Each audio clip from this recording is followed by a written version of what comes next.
This is really interesting. On the floor of the U.S. House, things got heated. Representative Marjorie Taylor Greene, never one to shy away from controversy, took the mic and called for urgent action on a bill she says is all about one thing: protecting kids while they grow up. This bill, officially called the Protect Children's Innocence Act, H.R. 3492, has set off a firestorm nationwide. What's in it? It would make it a federal crime to provide certain gender-affirming medical procedures to minors, with penalties reaching up to 10 years in prison for doctors and providers. Greene's pitch wasn't just about policy, it was a moral plea, painted as the responsible grown-up thing to do. She argued that kids can't vote, can't get tattoos, and can't make other major decisions because, frankly, they're still figuring themselves out. So, she asks, why are some children being allowed to make permanent changes to their bodies, changes that can't be reversed, all under the label of gender-affirming care?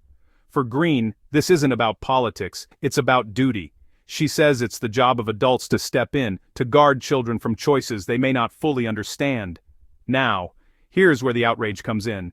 Supporters of the bill say it's about defending vulnerable children from making decisions they might regret forever. They see it as basic protection, something any responsible society should provide. But critics, they're furious. They say this bill ignores medical expertise, tramples on the rights of parents, and strips families and doctors of the freedom to make deeply personal choices. For them, it's a government overreach, an intrusion into private lives. And that's why this debate cuts so deep. It isn't just about medicine, it's about who gets to decide what's best for a child, the parent, the doctor, or the government. It's about ethics, freedom, and the very definition of protection. As the House gears up to vote, Greene ended her speech with a challenge to lawmakers.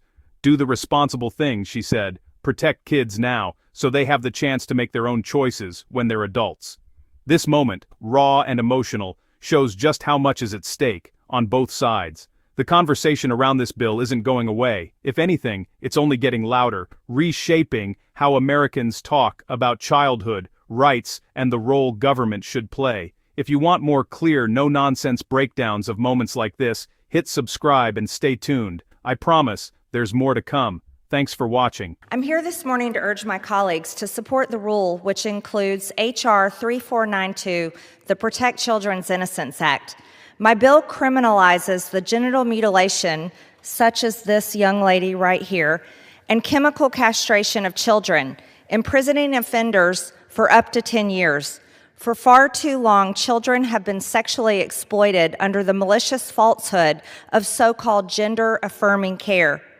Mutilating children's bodies and giving them sterilizing drugs is anything but affirming and anything but care, especially given the fact that this is happening in too many cases before these kids are ever old enough to legally vote, legally get a tattoo, ink printed on their own bodies, and make real adult decisions.